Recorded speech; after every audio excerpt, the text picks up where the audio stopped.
gila kerja juga gila kan? Iya, benar. Jadi saya bilang gila itu dapat dikatakan arahnya ke psikiater selama dia sudah mulai menyakiti orang lain, intinya itu. Jadi teman-teman yang merasa terganggu atau mengalami ketidaknyamanan saat menjalankan skripsi, ngeblank, terus kudang bad mood, yang tadinya ketemu dosen kok jadi malah makin males bikin tugas. Nah, gangguan-gangguan kayak ginilah yang nanti bisa dikonsultasikan. Ibu Sulistiana. Iya sayang. Ibu boleh perkenalkan dirinya dulu ke teman-teman kita nih. Ya, selamat siang teman-teman semua ya. Oke, baik. Boleh ya kita bahasnya di sini teman-teman saja ya, supaya kita biar seumur, walaupun tidak seusia. Oke, baik. Nama saya Sulistiana. Saya HRD Manager di Sriwijaya Pos dan Tribun Sumsel. Kemudian selain itu saya sebagai Direktur di Hawara Konsultan Psikologi yang juga saat ini saya sebagai founder dari HRD Community di Sumsel Bersatu, di mana itu terdiri dari para HRD yang ada di Sumsel ini, Sumatera Selatan, bergabung dalam satu komunitas. Selain itu juga saya alhamdulillah dipercaya juga sebagai ketua humas dari Himpunan Psikologi Sumsel yang ada di Sumatera Selatan juga. Nah, itu aktivitas kegiatan saya sehari-hari. Untuk saat ini alhamdulillah saya bisa hadir di Palkomtek. Terima kasih Mbak. Sama-sama. Oke, saya hadir di Palkomtek ini dalam rangka kerjasama Palkomtek terhadap Hawara Konsultan Psikologi dan HR terkait tentang bagaimana supaya kita menciptakan karakter siswa yang berprestasi untuk kelaknya. Iya. Nah, ini suatu hal yang saya bilang hal yang luar biasa. Kenapa? Karena saya lihat Palkomtek sangat paham kebutuhan dari mahasiswa-mahasiswinya itu. Ibu kan profesinya kalau bisa dibilang bukan bisa dibilang emang psikolog kan? Iya. Aku mau tanya nih Bu, orang kan biasa nyebut ada yang psikolog, ada yang psikis, psikologi kayak gitu. Itu apa sih Bu perbedaannya? Oke, baik. Terkadang psikologi orang yang mengatakan bahwa saya lulusan psikolog, saya psikolog, setelah saya lihat ternyata masih S1 psikologi. Nah, kalau orang S1 psikologi sama kalau gampangnya kita lihat itu kayak di kedokteran. Ya. Kalau di kedokteran itu apabila dia masih belum ada izin praktek disebutnya adalah sarjana kedokteran. Benar ya? Iya, benar. Nah, sama dengan psikologi ya apabila dia masih S1 psikologi disebut dengan sarjana psikologi. Jadi bukan psikolog. Untuk menjadi seorang psikolog itu dia harus ambil profesi. Izin praktek. Kalau di zamannya saya itu harus ngambil profesi S2 dulu. Jadi ambil S2 psikologi kemudian mengambil izin praktek. Nah, berarti sama aja kayak dokter. Kalau dokter tuh kan perlu koas gitu ya, benar. ya? Baru benar-benar jadi dokter. Iya, tapi kita nggak bahasanya bukan koas, tapi kita namanya izin profesi. Izin profesi gitu. Terus kalau misalnya udah dapat izin profesi itu gimana lagi? Kalau kita sudah dapat izin profesi, maka kita bisa buka praktek, biasanya disebut dengan familiar dengan buka biro. Biro kayak orang-orang kayak para dokter apabila dia sudah ada izin STR, izin praktek, maka dia boleh buka praktek. Nah, ini ada hal lagi yang berbeda lagi. Ada perbedaan lagi. Saya sering sekali dipanggil Bu Dokter. Benar ya? Terus ada lagi yang bilang pasien. Nah, pada dasarnya perbedaan psikolog dengan psikiater itu beda lagi. Nah, apa perbedaan seorang psikolog dengan seorang psikiater? Kalau seorang psikolog itu kan dia berangkat dari ilmu sosial. Dari ilmu sosial, kemudian dia ngambil profesi, baru dia ngambil dengan apa? Psikolognya. Kemudian kalau psikiater itu dia dari ilmu kedokteran. Ambil dokter umum, ambil spesialis psikiater. Nah, ranahnya bagaimana dengan psikolog dengan psikiater? Nah, ini ranahnya, kalau psikolog itu ranahnya adalah masih permasalahan normal. Artinya selama orang itu masih bisa diajak bicara, masih bisa diajak komunikasi, masih bisa diajak diskusi, permasalahan apapun masih bisa ditangani secara terapi.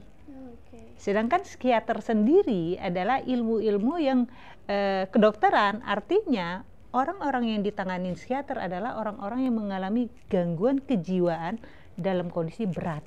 Kondisi berat itu seperti apa? Satu, dia sudah tidak bisa diajak komunikasi secara normal. Kedua, dia sudah bisa menyakiti diri sendiri atau bahkan menyakiti orang lain. Nah, itu sudah masuk ranah psikiater. Sekarang saya kembali ke Mbak Rani. Kalau seandainya orang masih putus cinta terus depresi, nah itu larinya kemana? Psikiater atau psikolog? Kalau setelah tadi saya bilang psikolog sih. Benar. Karena belum terlalu berat. Benar. Nah, itulah perbedaan kapan saatnya kita ke psikiater, kapan saatnya kita ke psikolog. Artinya, selama itu masih permasalahan-permasalahan yang bisa ditangani tanpa obat-obatan, itu masih ranah psikolog. Tapi apabila orang itu telah menyakiti orang lain, menyakiti diri sendiri, dan membutuhkan obat-obatan, maka itu sudah ranahnya psikiater. Seperti itu. Kalau untuk gangguan mental itu sendiri itu ada ciri-cirinya nggak, Ibu? Gangguan mental, gangguan mental juga ada tahapannya juga. Nggak langsung orang mendadak langsung berat. Sama halnya kita flu. Waktu kita flu, kita pertama flu ringan dulu, benar nggak? Bersin, tapi nggak pusing, nggak semacam ya kan? Sudah ada gejala-gejala awalnya. Sudah itu baru kita nggak obatin, ujung-ujungnya makin berat flu-nya. Kita nggak obat-obatin, akhirnya kita masuk rumah sakit. Nggak diobatin lagi bisa jadi sinusitis, nggak diobatin lagi bisa jadi kanker hidung, benar nggak? Nah itu tahapannya. Sama dengan kita, orang-orang yang gangguan kesehatan mental. Orang yang kegangguan kesehatan mental itu pasti ada gejala awalnya. Gejala awalnya apa? Mudah tersinggung. Kalau anak zaman sekarang ngomong baper. Iya, baperan. Ya, semenjak orang kata baperan itu jadi orang-orang tuh kayak sungkan untuk minta maaf gitu. Benar ya. Ya baper di awal itulah yang mencirikan awal orang mengalami gangguan kejiwaan. Tapi gangguan kejiwaan bukan berarti gila. Nah, ini kalau udah bilang gangguan kejiwaan berarti gila, no. Ya, karena ada tahapannya seperti yang saya bilang tadi. Berarti kalau misal udah bisa dibilang gila itu udah tahap yang berat kan, Bu? Iya. Itu harus cepet-cepet deh ke psikiater kan? Sebenarnya gilanya itu pun masih bisa kita katakan nggak harus gila yang artinya negatif. Gila kerja juga gila kan? Iya, benar. Jadi saya bilang gila itu dapat dikatakan arahnya ke psikiater selama dia sudah mulai menyakiti orang lain, intinya itu. Sudah sulit diajak komunikasi, menyakiti orang lain, menyakiti diri sendiri. Sampai di situ batasannya. Kalau sudah seperti itu ya mau nggak mau kita harus bantuan dengan psikiater. Kalau misal kita nih lagi sidang skripsi nih, Bu, misalkan, terus pusing gitu, cara konsultasinya itu gimana, Bu? Kan kebanyakan mahasiswa tuh malu untuk cerita ke teman-teman gitu. Terus gimana cara konsultasi yang menurut Ibu benar gitu? Oke, baik. Terkadang kita kalau untuk zaman sekarang ya, tapi kalau di luar negeri sudah enggak ya. Kalau di tempat kita masih tabu yang namanya konsultasi. Lu konsultasi dengan psikolog ngapain lu? Gangguan kejiwaan lu, sakit lu, stres lu, depresi lu, diketawain ya, bahkan dibully, dicemooh ya kan.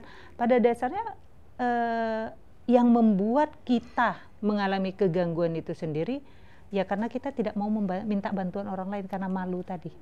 Gimana caranya waktu saya mengalami gangguan tapi saya malu untuk bicara biar teman-teman lain tahu. Nanti kalau tahu kayak saya ke psikolog nanti pasti dicemooh sama teman-teman.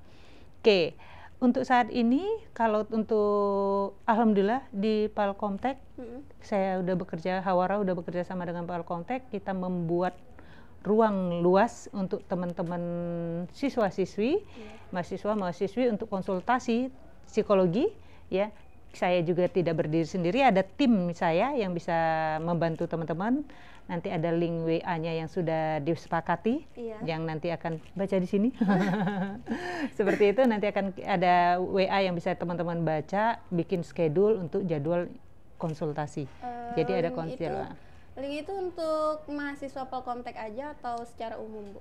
Untuk saat ini kita hanya bekerja sama dahulu dengan Palkomtek. Kita terbuka luas untuk mahasiswa, kemudian mahasiswi juga. Kasihan nanti kalau mahasiswa aja ya. Terus juga untuk dosennya, terus untuk karyawan, semuanya yang dalam naungan payung Palkomtek. Jadi Hawara membuka luas untuk konsultasi, sifatnya free.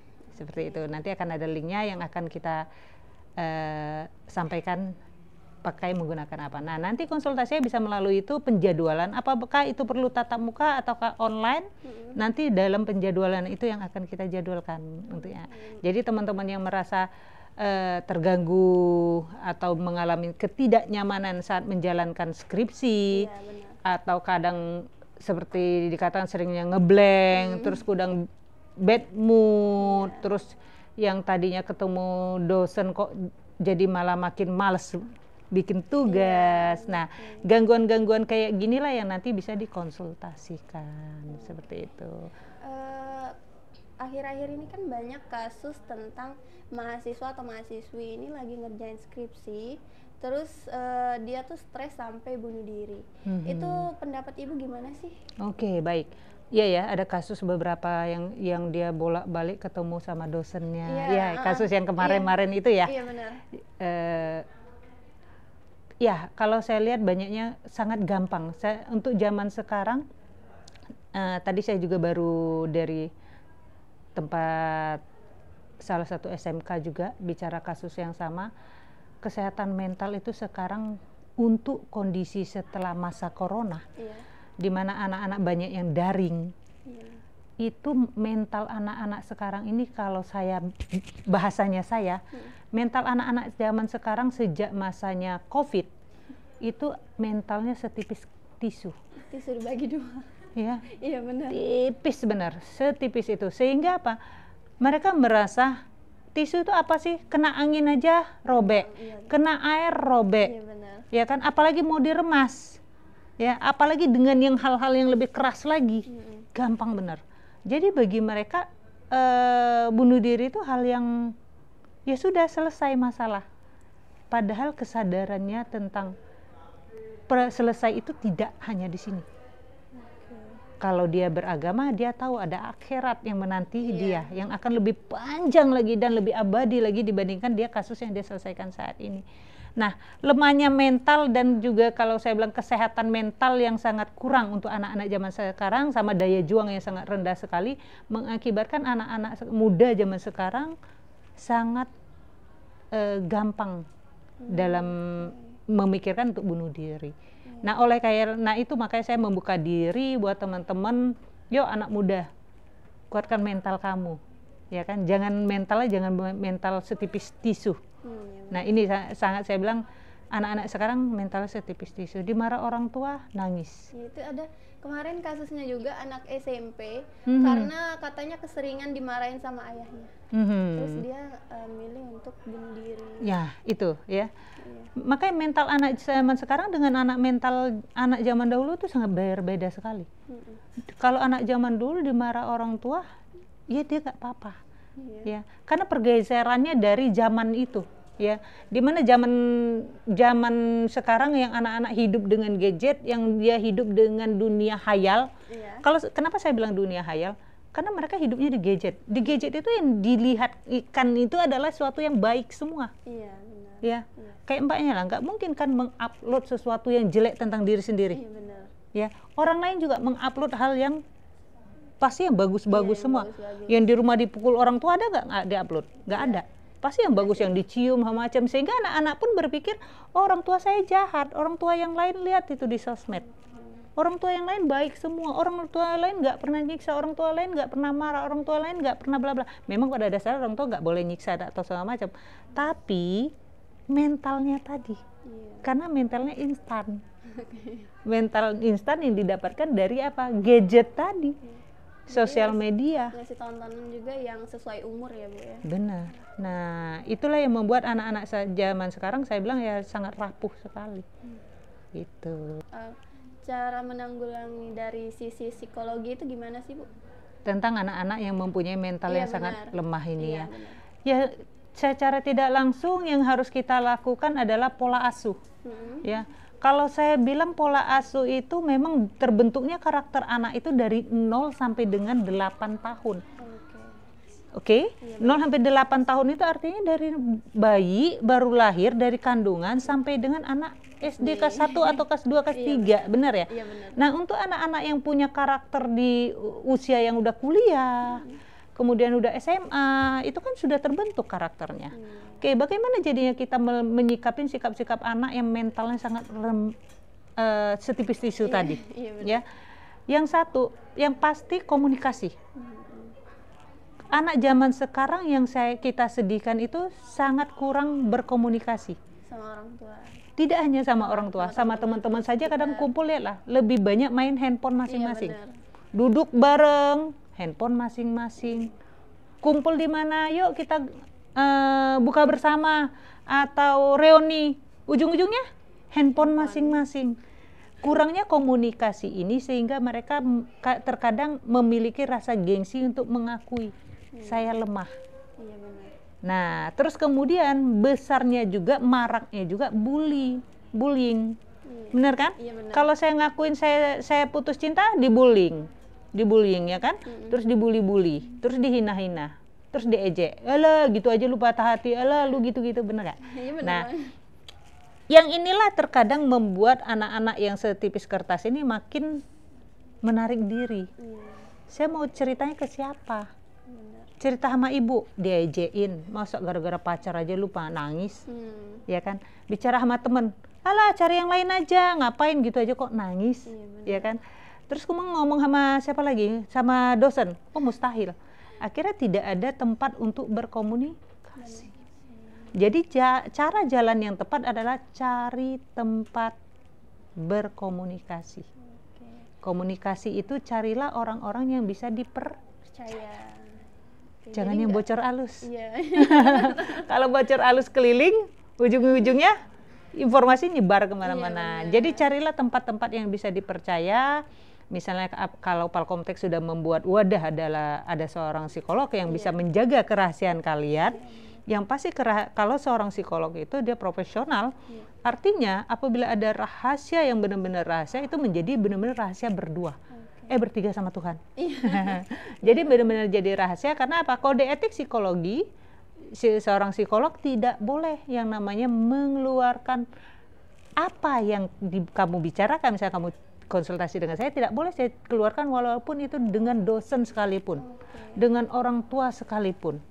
Dengan kalau ada kepolisian datang dan minta rahasia itu tidak boleh juga. Itu kode etik psikologi. Kecuali hal itu benar-benar kriminal yang membahayakan orang lain lagi. Jadi itu. Korbannya udah nggak ada, terus polisi minta keterangan, itu boleh baru. Kalau selama itu memang sangat diperlukan untuk kepentingan yang lain, boleh. Oke. Untuk ibu sendiri nih, gimana sih rasanya nyimpen rahasia banyak orang gitu? Ada kayak beban nggak sih? Oke, baik. Ini pertanyaan sangat bagus sekali. Seorang psikolog ya juga manusia, benar ya? Dia punya masalah sendiri, dia punya kehidupan sendiri, dan dia menampung banyak permasalahan orang. Di awal-awal saya menerima konsultasi psikologi, awal-awal ya memang terpengaruh. Terus kemudian saya juga ikut alur. Tapi dalam kode etik psikologi kita tidak boleh simpati, hanya boleh empati. Artinya kita juga menterapi diri kita sendiri. Jadi setelah klien pulang semacam, kita mulai menterapi diri sendiri. Ibaratnya gini, tidak terkontaminasi. Nah, ibaratnya kan tadi ada yang ya sama kayak dokter. Begitu dokter lagi ngobatin orang penyakit, sakit-sakit, dia kan setelah ngobatin dia pasti mandi, sterilkan badannya, bersihin dirinya. Nah, kami seorang psikolog juga melakukan hal yang sama. Begitu sudah pulang sama macam, kami bersihkan diri, nenangin diri, dan kami juga curhat. Karena kami bukan dewa yang bisa hanya curhatnya. Kami pun ya kami cari orang lain lagi yang bisa benar-benar menjaga kerahasiaan itu. Dan yang kami curhatkan pun bukan masalah si klien tadi, tapi yang kami curhatkan bagaimana kami menenangkan diri kami, jadi masalahnya kami. Iya, benar. Nah, oleh karena itu, jadi kita juga adalah, kita itu ibaratnya botol kosong. Permasalahan kan diisi terus. Permasalahan diisi, kita nggak bicara sama orang, tutup botol ditutup, isi lama-lama meledak nggak? Lama-lama penuh. Nah, inilah yang terkadang menjadi gangguan kejiwaan apabila tadi botolnya tetap ditutup hingga meledak. Seperti sama, jadi kami juga manusia, kami juga membutuhkan psikolog lain. Dokter sakit juga membutuhkan dokter yang lain. Benar. Seperti itu. Dokter juga bisa sakit. Benar. Juga bisa. Ya, kami juga masih membutuhkan psikolog lain. Ya, kalau saya juga ada tim psikolog yang kami saling sharing. Apakah hanya orang yang bermasalah aja nih yang boleh konsultasi? Oke, baik. Siapa aja sih yang harus berkonsultasi dengan psikolog? Apakah hanya orang yang bermasalah atau tidak, seperti itu ya bahasanya? Benar. Oke, tidak.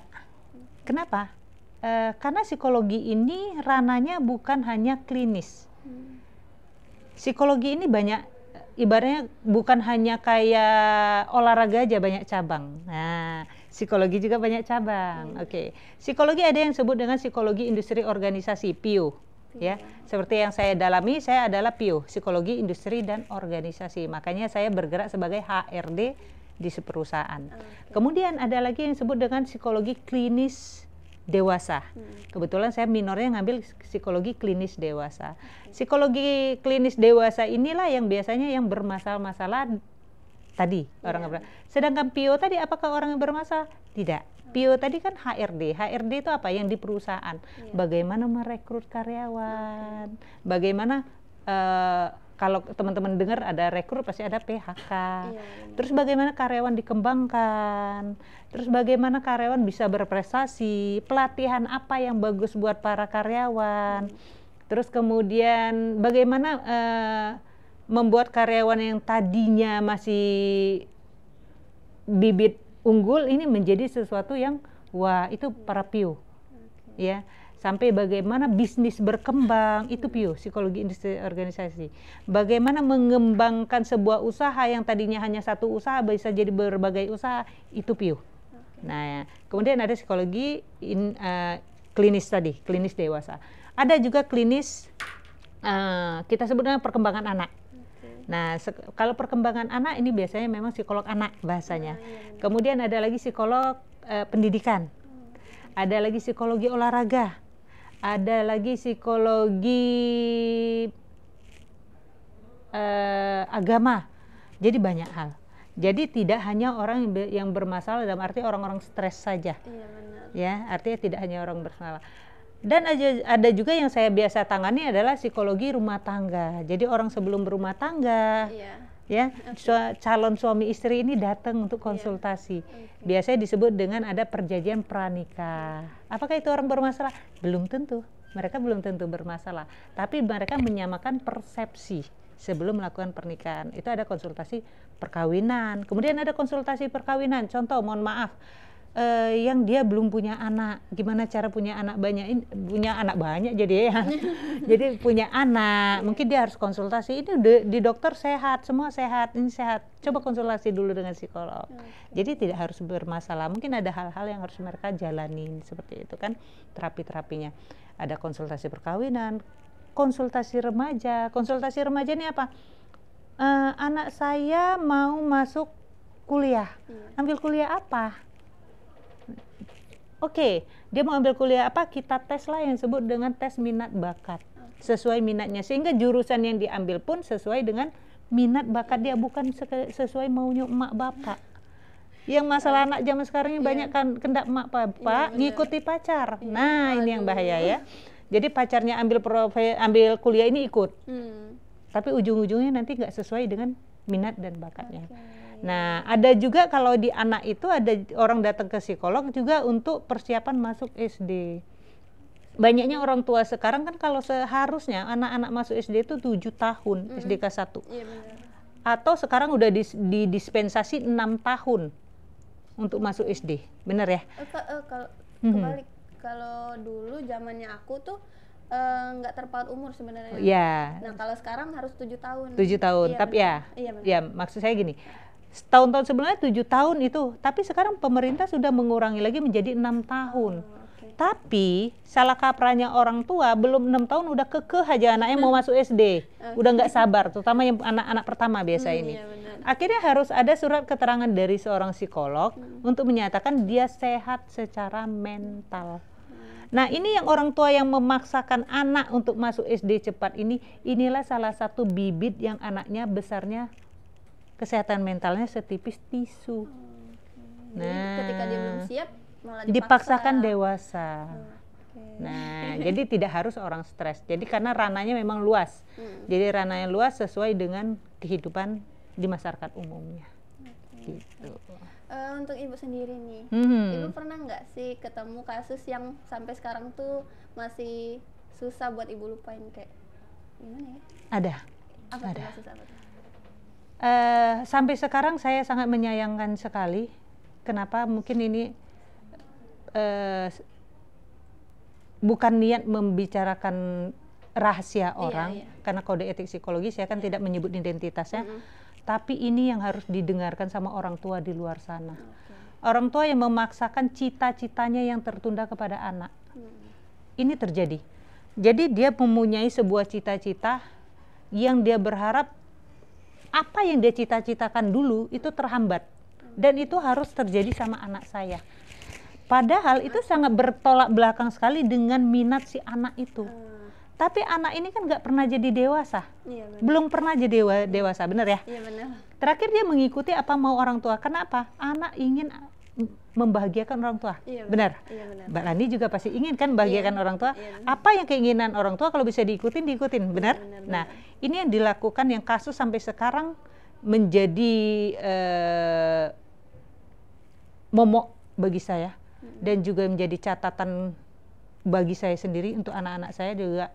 Saya berharap di luar sana orang tua jangan pernah memaksakan kehendaknya dengan anak. Jadi anaknya tuh dipaksakan di satu profesi, saya nggak usah sebut profesinya apa. Kemudian anaknya ngikutin. Berawal anaknya itu mulai bercerita sendiri ke dinding. Karena dia mau melawan nggak bisa. Akhirnya dia cerita ke dinding. Dan dia cerita ke dinding ini ternyata sudah mulai dari SMP, yang orang tuanya nggak tahu. Dia cerita ke dinding sampai SMP, terakhir dia ketemu dibawa ke saya itu SMA kelas 2 menaik kelas 3. Kemudian setelah dikonsultasi dengan saya, si anak itu normal. Kemudian dia bisa bicara, tapi ada sisi saat tertentu dia menjadi tidak normal. Yang dia katakan, pacar saya ada di sana, padahal kami di ruangan tertutup. Di mana itu? Di belakang ibu. Gimana nggak merinding coba? Ya, nggak merinding. Terus saya lihat, tengok ke belakang. Mana? Itu. Dia sebut nama pacarnya. Oke, sekarang pacar kamu suruh keluar dulu deh. Saya mau ngomong sama kamu, bukan sama pacar kamu. Oke, diusir, suruh keluar. Dah Bu, dia udah keluar. Kayak ngobrol lagi, sudah ngobrol lagi. Ternyata kalau saya lihat, dia tuh tidak mau di profesi itu. Ya, kita sebut aja modeling. Dia nggak mau. Dan dia tidak mau merasa, dia senang, dia merasa senang. Dia senang jadi model, dia senang jadi public figure, dia senang jadi terkenal, sangat senang sekali. Tapi itu, senang itu yang tanpa disadarinya. Alam bawah sadarnya dia nggak senang. Saking ingin menyenangi orang tuanya tadi, pengen ibu itu mungkin punya cita-cita jadi model.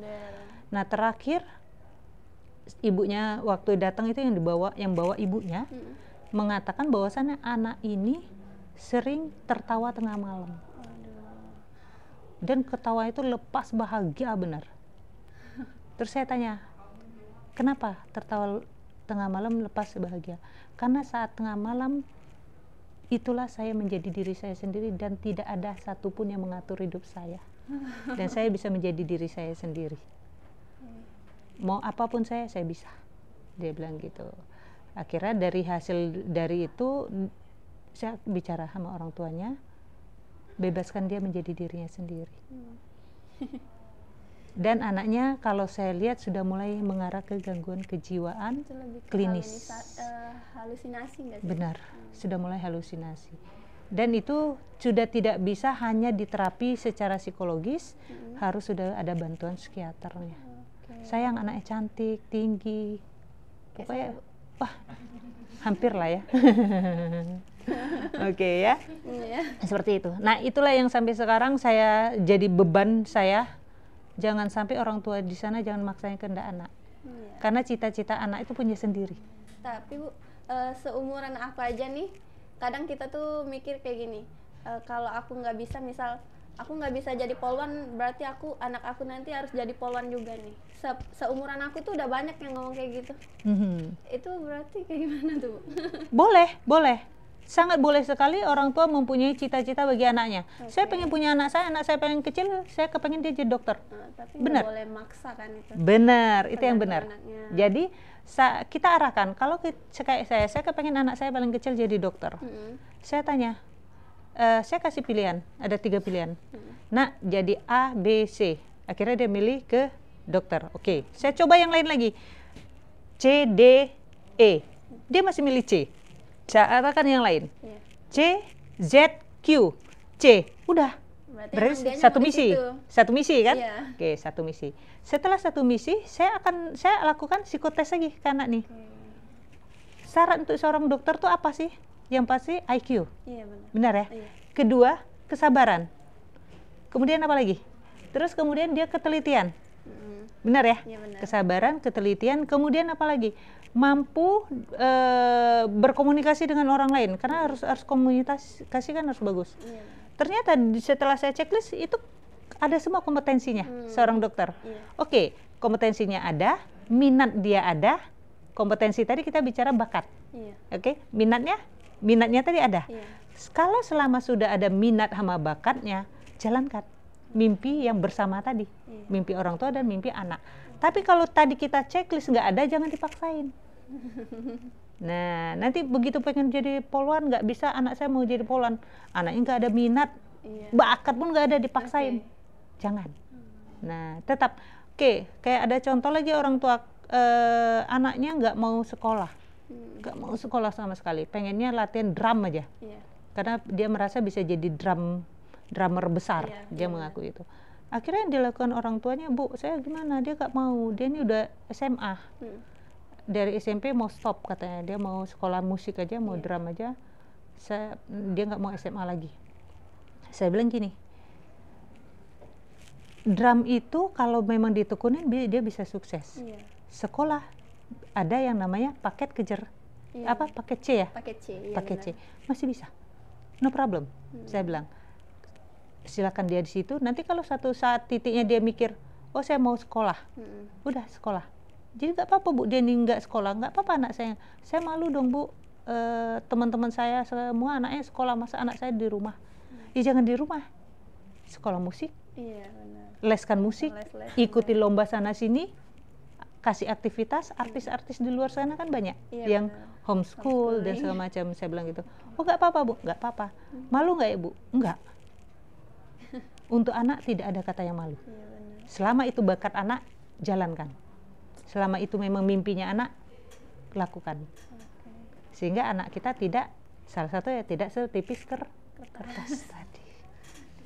Untuk pasien yang konseling ke ibu itu 100% berhasil atau ada yang gagal, kayak misal dia habis ke psikiater nih, terus nggak lama ternyata dia milih buat ngakhirin hidupnya gitu.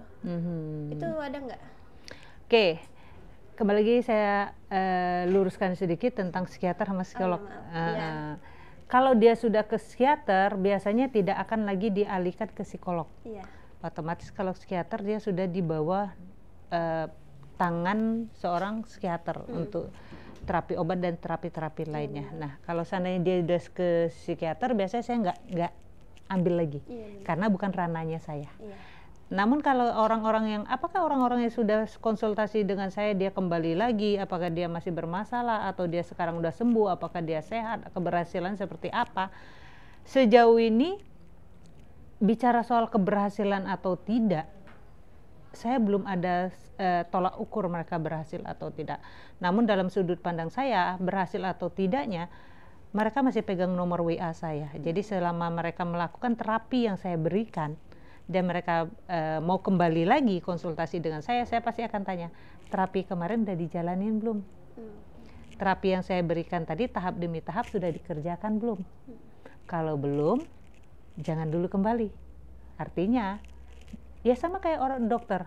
Kita pun ke dokter. Obat yang diberikan nggak diminum. Terus balik lagi ke dokter. Keluhannya sama. Pasti dokter kasih obat lagi kan? Iya, benar. Obat yang sama lagi. Jadi untuk apa? Kembali lagi. Jadi biasanya kayak yang baru-baru ini yang klien, kalau psikolog itu bicara klien, bukan pasien. Iya, benar. Nah, jadi klien yang konsultasi dengan saya itu sudah saya kasih terapi yang dia lakukan di rumah. Nah, ini bedanya lagi. Kalau psikolog itu bicaranya tidak akan ketergantungan. Dalam arti apa? Setiap ada masalah kamu datang lagi, setiap ada masalah kamu datang lagi.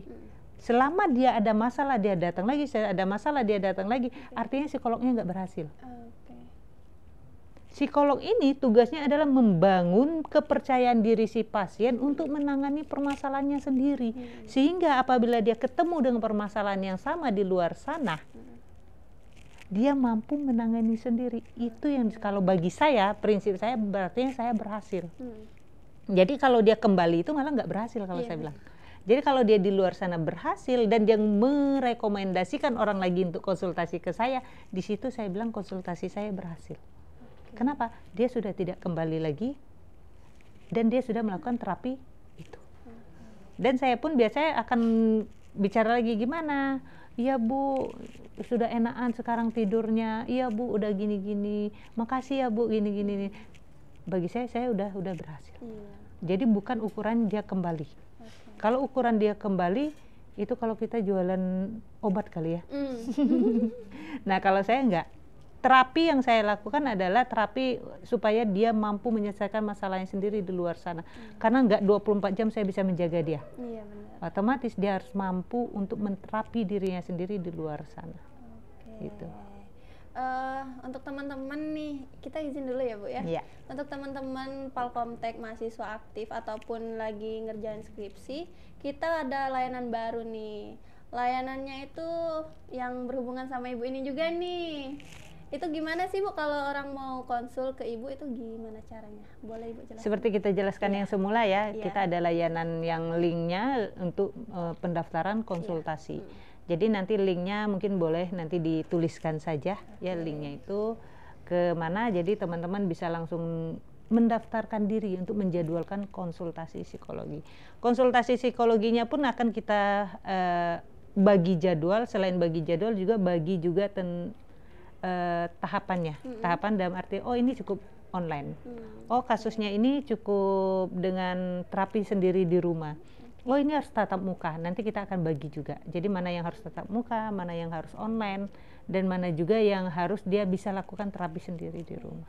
Makanya di situ akan ada kalian tulis nama, terus dan lain-lain, terus di situ ada tulis nomor WA. Jadi kalau misalnya itu kalian bisa dihubungin langsung ya Bu ya, tentang lanjutannya gimana, terus keluhannya apa aja gitu. Oke, nanti linknya kita taruh di bawah ini ya guys, di link deskripsi ya Bu ya. Oke, kita lanjut ke topik ya Bu ya. Ibu ini kan juga mempersiapkan tentang jenjang karir ya Bu. Itu Ibu ada tips nggak sih cara nyiapin kerja ke depannya tuh gimana? Maksudnya jenjang karir ini untuk mahasiswa-mahasiswa nih begitu lulus. Oke. Mungkin persaingan kerja yang cukup luas ya. Sekarang lahan pekerjaan yang sedikit sedangkan lulusan makin luas. Gimana sih kita bersaing? Bagaimana lulusan terutama lulusan Palkomtek ini bisa bersaing di luar sana? Yang pasti yang perlu disiapkan dulu kalau saya bilang pertama kali mental. Terutama mental. Mental kita ini semua adalah sebenarnya pejuang. Ya, kalau kita sendiri tidak mau berjuang, maka jangan berharap kita jadi sukses. Jadi yang utama sekali adalah mental. kemudian perbaiki terus-menerus skill yang kita punya. Jangan puas dengan skill yang saat ini ada, ya. Kemudian kembangkan terus identitas kita. Artinya kita harus punya ciri khas. Begitu kita menjadi ciri khas dan menjadi sesuatu yang ikon. Saya melamar kerja ibaratnya gini, fotografer. Kita ada lowongan fotografer. Kemudian lowongan fotografer ada yang hanya 1 orang. Sedangkan pelamarnya ada 100. Dari 100 ini ada 1 yang fotografer yang sangat unik sekali. Terus dia ngambil angle-nya bagus dibandingkan teman yang lain. Terus cara ngambil fotonya tuh dibanding yang lain tuh dia punya ciri khas. Ya kan? Terus dia kelebihannya lain, fotografer yang lain nggak bisa edit video, dia bisa. Kemudian edit video dia pun sudah bisa ditambah dengan animasi-animasi yang menarik. Kemungkinan besar ya yang diambil yang mana? Pasti yang tadi kan? Karena dia mengasah terus skillnya. Tidak puas dengan skill yang dimiliki. Nah, inilah kalau kita mau menjadi sesuatu yang pemenang dalam suatu persaingan. Selain itu, kalau saya bilang untuk di era digital ini, jangan berpatokan dalam berkarir itu bekerja dengan orang lain. Saya lebih senang anak muda zaman sekarang adalah sebagai pengusaha. Ya, wirausaha. Buka lapangan kerja seluas-luasnya. Nih, teman-teman lulusan broadcasting. Apakah harus kerja dengan orang? Enggak juga. Tidak. Banyak peluang-peluang bisa dibuka usaha. Ya kan? Minimal apa? Bikin wedding. Benar? Oke, wedding udah banyak Bu, pesaingnya udah tinggi bla bla bla bla bla. Oke, kita hanya fokuskan pada akikah deh. Atau hanya fokus pada sunatan dengan kerjasama dengan orang rumah sunat. Iya kan? Iya benar. Otomatis kan kita tidak bersaing dengan yang besar-besar. Tapi ciri khas kita adalah orang video khusus untuk sunatan. Kerjasamanya dengan rumah-rumah sunat. Itu yang saya bilang, cari ciri khas kita. Sehingga kita akan gampang buat bersaing, buat berkarir di luar sana. Kalau kita tidak memiliki ciri khas kita, ya sudah, apa bedanya kita dengan yang lain? Jadi maka akan sulit untuk bersaing.